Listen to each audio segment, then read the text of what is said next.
अस्सलाम वालेकुम, hope you are doing well. उम्मीद करता हूँ कि आपकी जो ट्रेडिंग जर्नी है वो बहुत अच्छी जा रही होगी। तो आज मैं इंशाल्लाह आपके साथ पॉसिबल सेटअप शेयर करता हूँ कि नेक्स्ट हम गोल्ड को किस लेवल के ऊपर देख रहे हैं और कुछ प्रीवियस सेटअप के ऊपर डिस्कशन करते हैं। तो वीकेंड पे सेशन हम नहीं कर सके क्योंकि 12 रबीउल अव्वल था हमारे पास, तो वो फिर हम वीकेंड में नहीं कर सके। तो इंशाल्लाह इस वीकेंड में हम डिस्कस करेंगे। एक तो मैंने लास्ट टाइम जो स्ट्रेटेजी आपको सिखाई थी उसके बारे रिलेटेड मैंने आपसे क्वेश्चन आंसर लेने हैं। सेकेंडली आपको इस दफा नॉन फॉर्म पेयर यानी एनएफपी की न्यूज़ के बारे में बताना है। तो इसी वजह से हमने इस वीक भी ट्रेड नहीं की, तो कुछ चीजें मैं आपको डिस्कस करता हूँ और साथ बताता हूँ। फर्स्ट ऑफ ऑल, हमने आपने देखा होगा कम्युनिटी अगर आपने ज्वाइन की हुई है, तो हमने पूरा फर्स्ट वीक कोई भी ट्रेड नहीं की, मतलब कोई भी सेटअप आप लोगों के साथ शेयर नहीं किया। एक ट्रेड हमने की थी और वो एनएफपी की न्यूज ही थी उस दिन। तो वो उस दिन हमने हमारे पास एक एक्यूरेट सेटअप बना था जो कि हमारे सामने बिल्कुल बना हुआ है। मैं उसको एक्सप्लेन कर भी देता हूँ, एक्सप्लेन भी करता हूँ ताकि आप लोगों को और अच्छे तरीके से आइडिया हो जाए कि हमने वो ट्रेड क्यों की थी। और आप ये चीज माइंड में रखें कि फॉरेक्स फैक्ट्री पे जाएं जहां पे आपके पास एनएफपी आ रहा हो।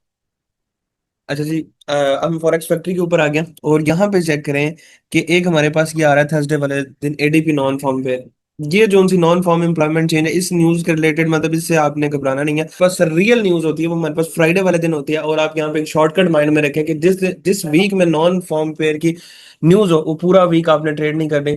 अगर करनी भी है तो मंडे और ट्यूसडे को कर ले, वेडनेसडे और थर्सडे को कभी भी ट्रेड नहीं करनी। और फ्राइडे को ही हमारे पास न्यूज होती है, तो पूरा वीक ट्रेड करने का नहीं होता। और शॉर्टकट बता दूं, मंथ का जो फर्स्ट वीक होता है वो आपके पास ट्रेड करने का नहीं होता, क्योंकि उस टाइम मार्केट आपको क्या करती है, किल कर देती होती है। तो ये देखें, ये फ्राइडे वाले दिन हमारे पास थी नॉन फॉर्म एम्प्लॉयमेंट चेंज। तो एनएफपी की न्यूज इसको कहते हैं। ठीक है, तो सिंपल आपको समझ आ गई। जिस टाइम ये आपको नजर आ जाए आपने ट्रेड नहीं करनी। अब हम आ जाते हैं अपने चार्ट के ऊपर और प्रीवियस ट्रेड को देखते हैं। अच्छा, फर्स्ट ऑफ ऑल हमने ये ट्रेड की क्यों थी। अब मैंने कम्युनिटी के अंदर कोई भी ट्रेड आपको नहीं दी, क्योंकि मैंने अभी आपको बताया कि अगर एनएफपी की न्यूज को आपने ट्रेड करना है तो आपने मंडे और ट्यूसडे को करना है। अच्छा, मंडे और ट्यूसडे वाले दिन की बात है कि उस दिन हम जो ट्रेड है ना, फर्स्ट ऑफ ऑल हमने जो वीकेंड पे एनालिसिस किए थे सेल साइड पे, वो हमारे पास फेल हो चुके थे। मार्केट ने उन लेवल के ऊपर क्लोजिंग कर दी थी, तो हम मार्केट के अंदर बुलिश सिनेरियो के अंदर थे। अब हमारे पास 2 दिन थे, मंडे और ट्यूसडे के, क्योंकि एनएफपी की न्यूज के अंदर हम वेडनेसडे थर्सडे को ट्रेड नहीं करते होते। तो अब क्या हुआ, मंडे और ट्यूसडे को हमें कोई प्रॉपर अपॉर्चुनिटी नहीं मिली। अब ट्रेडर की जो एग्जांपल है वो एक क्रोकोडाइल की तरह है कि क्रोकोडाइल अपने एक रिवर के किनारे में बैठा होता है नीचे, सिर्फ वो वेट कर रहा होता है कि यार कोई उसका जो शिकार है उसके पास आए, वो उसके ऊपर झपट ले और उसको खा ले, मतलब दैट्स इट, बात खत्म। सेम ट्रेडर की भी एग्जांपल ऐसा है कि वो चुप करके सिर्फ मार्केट को देख रहा होता है, मार्केट उसके लेवल के ऊपर है, वो चुप करके अंदर एंटर होता है और अपना प्रॉफिट लेके वहां से निकल जाता होता है। तो अब यहाँ पे मंडे वाले दिन और ट्यूसडे वाले दिन हमें ट्रेड नहीं मिली, हमने नहीं की, ना ही कम्युनिटी के अंदर मैंने कोई सेटअप दिया और ना ही स्टूडेंट्स ने की। अब फर्दर आप आ जाएं कि हमने जो ट्रेड प्ले की थी वो हमारी थर्सडे वाले दिन ट्रेड प्ले हुई थी। अब वो किस बिहाफ पे हुई थी, प्रॉपर कंफर्मेशन के बाद ये ट्रेड को प्ले किया गया था। अब मैं आपको एक चीज दिखाता हूँ H4 के चार्ट के ऊपर जाके। अब यहाँ पे आप आके देखें तो ये चेक करेंगे हमारे पास क्या है। हमारे पास लोज पड़े हैं, मार्केट आई है, मार्केट ने इन लोज को लिया और मार्केट ने किसके अंदर डिगिंग किया, H4 के फेयर वैल्यू गैप के अंदर मार्केट आके डिगिंग किया। और अगर आप इसको और डीपली चेक करें तो डेली के ऊपर भी हमारे पास फेयर वैल्यू गैप अवेलेबल है। ये देखें, यहाँ से लेके यहाँ तक अगर आप मार्कआउट करें तो हमारे पास डेली के अंदर भी फेयर वैल्यू गैप हमें देखने को मिलेगा, लेकिन हमारे पास H4 के ऊपर क्लियर है। अब जैसे ही इसने इसके अंदर क्या की, डिगिंग की, तो हमें पता लग गया कि मार्केट हमारे पास यहाँ से रिवर्स हो सकती है। तो हम फिर भी लो टाइम फ्रेम के बाद प्रॉपर कंफर्मेशन के बाद हमने यहाँ कहीं पे जाके ट्रेड प्लान की थी। अब उसको भी जाके हम देखते हैं। फर्स्ट ऑफ ऑल आपको लॉजिक समझ आ गई कि हमने ये ट्रेड की क्यों थी। उसके पीछे रीजन क्या थी कि उसने प्रीवियस लिक्विडिटी को लिया।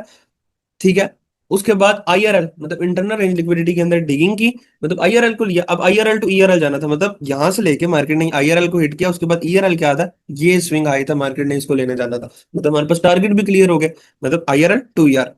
अब यहाँ पे हमने प्रॉपर कंफर्मेशन लिया लोअर टाइम फ्रेम के ऊपर। जैसे ही हम लोअर टाइम फ्रेम के ऊपर आए हैं, अब यहाँ पे जो हमने ट्रेड प्लान की थी वो H1 के ऊपर की थी। तो अब H1 के ऊपर अगर आप आए तो आप कंप्लीटली चेक करें, यहाँ पे हमारे पास प्रॉपर रिजेक्शन हमें मिल चुकी थी। तो हमें उससे भी छोटे लोअर टाइम फ्रेम के ऊपर हमें ट्रेड्स मिल गई थी, लेकिन हमने वेट किया था। और यहाँ पे हायर टाइम फ्रेम के ऊपर यानी H1 के ऊपर हमारे पास एक ऑर्डर ब्लॉक था। ऑर्डर ब्लॉक को मार्केट ने जब प्रॉपरली रिस्पेक्ट की, मतलब कि उसको लेके चलिए, उसके बाद मार्केट ने क्या किया कि ये जो सेल साइड का फेयर वैल्यू गैप था इसको भी इन्वर्ट कर दिया। देन हम यहाँ पे अपने बाय के लिए पार्टिसिपेट किया हमने, और फर्स्ट जो टारगेट था मार्केट ने फौरन से पहले हमारा यहाँ कहीं पे था, इस एफवीजी के कहीं आसपास एग्जैक्टली यहाँ पे रखा हुआ था। तो हमारा वो टारगेट फौरन से पहले मार्केट ने अचीव कर दिया था। सेकंड टारगेट हमारे पास ये लेवल था और थर्ड टारगेट हमारे पास ये था। तो मार्केट ने तीनों के तीनों जो हमारे पास टारगेट थे वो अचीव कर दिया। अब देखिए कितनी एक्यूरेट ट्रेड थी। अगेन रिवाइज कर देता हूँ ताकि आप लोगों को याद हो जाए, मुझे तो सेटअप मेरा ही है, मुझे तो फिंगर टिप्स के ऊपर है, क्योंकि एक सेटअप को बनाने में तकरीबन 30 to 35 मिनट लगते हैं ईच एंड एवरीथिंग देखने के बाद।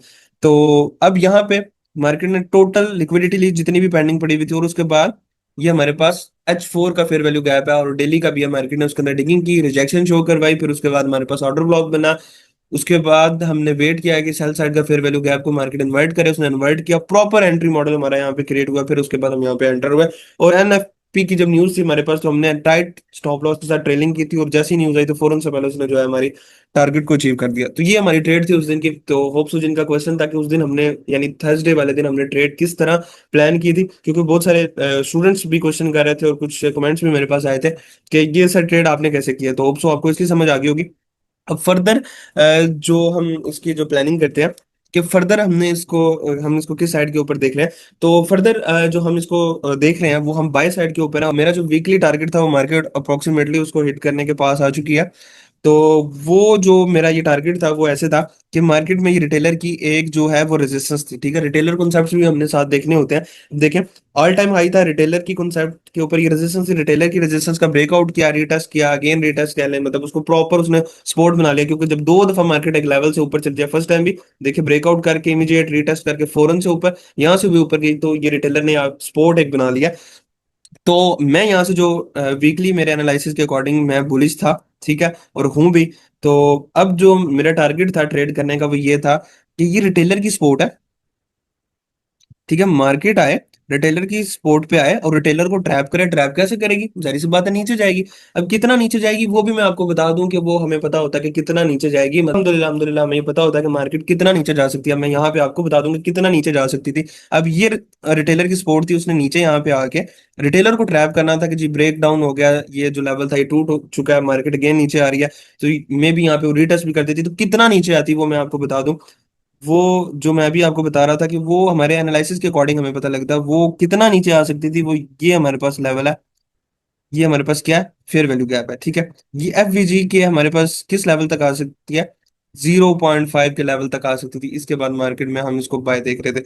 तो जो मेरी ट्रेड सेटअप था इसका इस वीक का, वो हमारे पास ये अप्रोक्सीमेटली इस एरिया से हम देख रहे थे कि यहाँ से हमें ट्रेड मिले, ठीक है। इधर यहाँ पे हमारा स्टॉप लॉस था, और जो हमारे पास टारगेट था वो हमारे पास तकरीबन तकरीबन ये अप्रोक्सीमेटली जो है वो 50 के आसपास था, ये 3650 ये हमारे पास टारगेट था। और इसके अंदर हमने जो है 810 पिप्स को टारगेट करना था, लेकिन मार्केट ने क्या किया है कि मार्केट इससे पहले ही मूव कर गई, तो हमने नई फोमो के अंदर ट्रेड की। देखें, मार्केट जा रही है जाने, तो आज हमारे एक्सटेंडेड एविएशन के लेवल के ऊपर मार्केट आई, हमने यहाँ पे कुछ ट्रेड्स किए हैं। तो एक एसएल यहाँ पे हुआ, एक एसएल यहाँ पे हुआ। अब मैं आपको एक छोटी सी बात बताता हूँ कि दो एसएल करने के बाद भी हम लोग जो है वो तकरीबन 10 पिप्स के लॉस के अंदर, और 10 पिप्स गोल्ड के अंदर अगर आप देखें तो वो तकरीबन $1 का मूव है गोल्ड का। आप कह सकते हैं कि बिल्कुल माइनर सा मूव है। गोल्ड के लिए $1 तो कुछ भी नहीं है, मतलब आप आइज क्लोज करें तो $1 ऊपर नीचे हो जाता है, गोल्ड इतना फास्ट मूव करता है।